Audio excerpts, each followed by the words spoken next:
Sokarun pemainani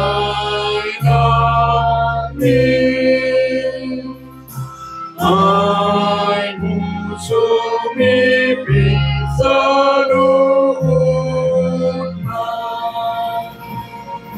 Marsopadu di joloni.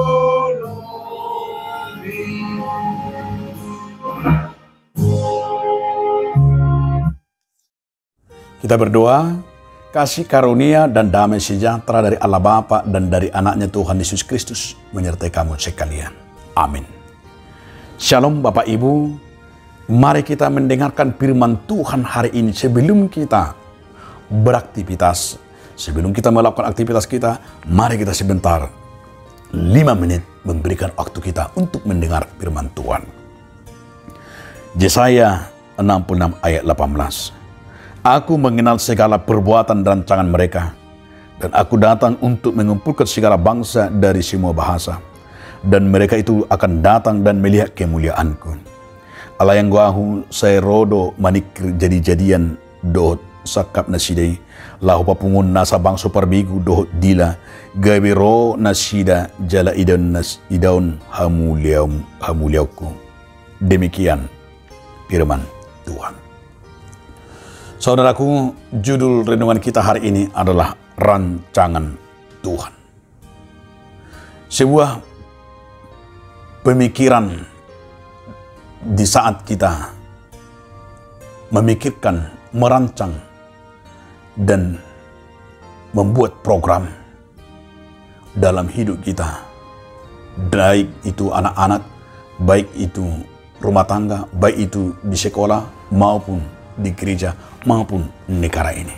Tentu banyak program, banyak rancangan.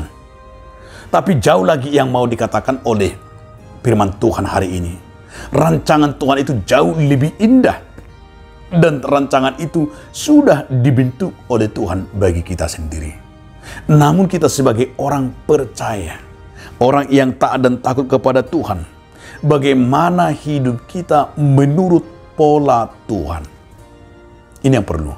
Di setiap program kita, di setiap diri kita, di setiap rancangan kita, bagaimana kita membuat itu sebuah pola yang dikehendaki Tuhan. Menurut cara Tuhan, ini yang perlu. Karena banyak rancangan-rancangan, program-program, artinya hanya mengandalkan oleh pikiran-pikiran dunia, pikiran-pikiran hanya sekedar manusia. Karena apa? Karena selalu berorientasi kepada kedagingan. Mungkin juga berorientasi kepada hal-hal yang bersifat struktural, yang bersifat hanya berorientasi hanya kepada kehendak manusia, mungkin juga secara akademis. Tapi bagaimana kita akan juga melihat itu sebagai pandangan rancangan Tuhan yang dikehendaki? Ini yang perlu kita pahami. Maka Yesaya juga berkata, setiap umat percaya, bahkan bangsa itu sendiri, walaupun di tengah-tengah kemelut, yaitu sesudah pembuangan, agar mereka mau melihat semua rancangan mereka itu, kehendak mereka itu, setiap program mereka itu, mereka mau berserah ke tangan Tuhan.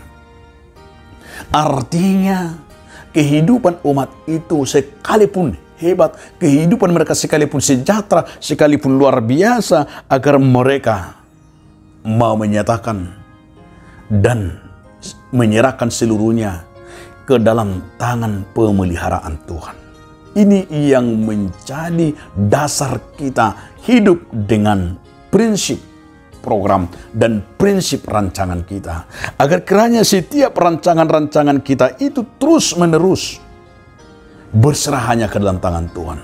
Saya yakin dan percaya, sekalipun mungkin juga kita pernah mengalami kegagalan, mungkin tinggal kelas, mungkin gagal, tidak sukses, macam-macam. Tapi kita lihat juga itu adalah bagian daripada kehendak Tuhan, supaya kita ada yang Tuhan inginkan di situ. Jadi tidak selamanya harus sukses. Tapi baik itu kegagalan, baik itu kesuksesan, apapun yang terus terjadi dalam hidup kita, bagaimana kita meyakini itu adalah sebuah rancangan dalam Tuhan. Begitu indahnya hidup kita ini. Jika kita selalu berserah ke dalam tangan Tuhan, mungkin juga anak-anak, mungkin juga setiap keluarga, anak-anak juga yang sekolah, yang mau menggapai, meraih cita-cita, ya tentu harus melibatkan Tuhan, berpola berpikir kita, dan juga rancangan itu, apakah sesuai dengan doa kita, berdoa terus, serahkan ke dalam tangan Tuhan, dalam cita-cita kita, cita-cita apa? Mau tentara, mau polisi, mau pengusaha, mau jadi apapun, tapi semuanya itu harus kita kembalikan kepada Tuhan, supaya kehendak Tuhan yang terjadi. Mau jadi di mana-mana pun kita sekolah, mau ke luar negeri atau mau ke STAN, mau IPDN, mau apapun itu, mau ke perguruan tinggi manapun itu, ya harus kita berserah ke dalam tangan Tuhan, supaya tangan Tuhan yang berkuasa, rancangan Tuhan yang memiliki segala kekuatan dalam hidup kita, maka kita tidak pernah gegabah dan tidak pernah kita hanya mengandalkan pikiran kita. Di saat kita berserah kepada Tuhan, semuanya akan indah dan begitu mulia, hanya di saat kita menyadari Tuhan punya rencana bagi orang percaya. Amin.